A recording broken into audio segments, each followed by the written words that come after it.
എല്ലാവർക്കും നമ്മുടെ പുതിയ വീഡിയോയിലേക്ക് സ്വാഗതം.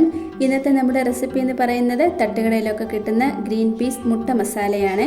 വളരെ സിമ്പിളാണ് ഉണ്ടാക്കിയെടുക്കാനായിട്ട്, നല്ലൊരു ടേസ്റ്റും ആട്ടോ ഇത് കഴിക്കാനായിട്ട്. അതിനായിട്ട് ഒരു കപ്പ് അളവിലെ ഗ്രീൻ പീസ് കുതിർത്ത് എടുത്തിട്ടുണ്ട്. ഇനി ഒരു കുക്കറിലേക്ക് ഇതൊന്ന് ഇട്ട് കൊടുക്കാം. ഇനി ഇതിലേക്ക് വേവാൻ ആവശ്യമായിട്ടുള്ള വെള്ളം കൂടെ ഒന്ന് ഒഴിച്ചു കൊടുക്കാം. അരക്കപ്പ് അളവിലാട്ടോ ഞാൻ ഇതിലേക്ക് വെള്ളം ഒഴിച്ചു കൊടുക്കുന്നത്. ഒരുപാട് വെള്ളം ഒഴിച്ചു കൊടുക്കേണ്ട ആവശ്യമില്ല. ഇനി ഇതിലേക്ക് ആവശ്യത്തിന് ഉപ്പും കൂടെ ഒന്ന് ചേർത്ത് കൊടുക്കാം. ഇനി ഇതൊന്ന് മൂടി വെച്ചൊന്ന് വേവിച്ചെടുക്കാം. ഒരു വിസിൽ മാത്രം മതിയാകും. ഓരോ കുക്കറിൻ്റെ അളവും ബ്രാൻഡും ഒക്കെ അനുസരിച്ച് വെന്ത് കിട്ടുന്നതിൽ കുറച്ച് വ്യത്യാസം ഉണ്ടായിരിക്കാം. ഇതിപ്പം ഒരു വിസിൽ കൊണ്ട് വെന്ത് വരും. ഇതിൻ്റെ പ്രഷർ മൊത്തം പോയതിന് ശേഷം വേണം ഇത് തുറക്കാനായിട്ട്. ഇതിപ്പോൾ ഇതിൻ്റെ ചൂട് മൊത്തം പോയിട്ടുണ്ട്. ഇനി ഇതൊന്ന് തുറന്ന് നോക്കാം. ഈ ഒരു പരുവത്തിൽ വേണം നമുക്കിതിനെ കിട്ടാനായിട്ട്. ഒരുപാട് അങ്ങ് വെന്ത് ഉടഞ്ഞു പോകരുത്. ഇനി ഒരു പാനിലേക്ക് അല്പം ഓയിൽ ഒഴിച്ചു കൊടുക്കാം. വെളിച്ചെണ്ണയോ റിഫൈൻഡ് ഓയിലോ ഏത് വേണമെന്നുണ്ടെങ്കിലും എടുക്കാം. ഓയിലൊന്ന് ചൂടായി വന്ന് കഴിയുമ്പം നമുക്കിതിലേക്ക് 1/2 ടേബിൾ സ്പൂൺ അളവിൽ കടുക് ചേർത്ത് കൊടുക്കാം. ഇതിൻ്റെ കൂടെ തന്നെ 1/2 ടേബിൾ സ്പൂൺ അളവിൽ ചെറിയ ജീരകം കൂടെ ഒന്ന് ചേർത്ത് കൊടുക്കാം. ഇനി ഒരു 2 സവോള ചെറുതായി അരിഞ്ഞത് ചേർക്കാം. എരിവിനനുസരിച്ച് മുളകും കൂടെ ചേർത്ത് കൊടുക്കാം. ആവശ്യത്തിന് ഉപ്പ് ചേർത്ത് ഒന്ന് മിക്സ് ആക്കി എടുക്കണം. ഇത് ചെറുതായി ഒന്ന് വാടി വന്ന് കഴിയുമ്പം ഇതിലേക്ക് 1 ടേബിൾ സ്പൂൺ അളവിലെ ജിഞ്ചർ ഗാർലിക് പേസ്റ്റ് ഒന്ന് ചേർത്ത് കൊടുക്കാം. ഇതിന് പകരം ഇഞ്ചി വെളുത്തുള്ളി ചതച്ചാണെങ്കിലും ചേർത്ത് കൊടുക്കാവുന്നതാണ്.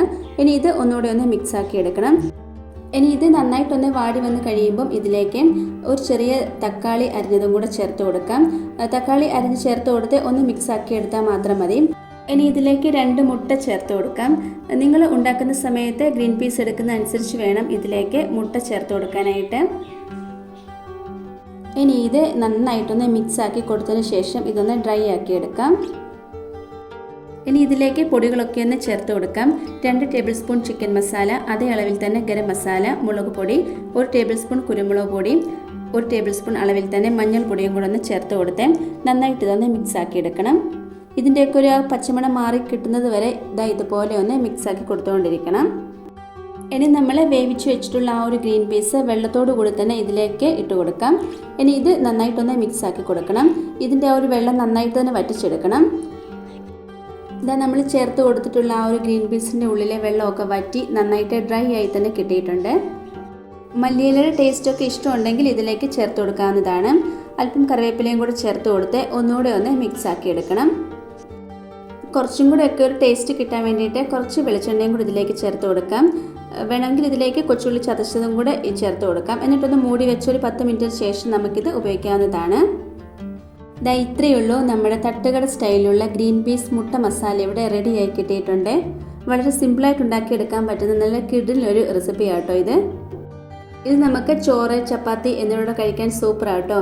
അത് മാത്രമല്ല, നമുക്ക് തനിയെ വേണമെന്നുണ്ടെങ്കിലും കഴിക്കാവുന്നതാണ്.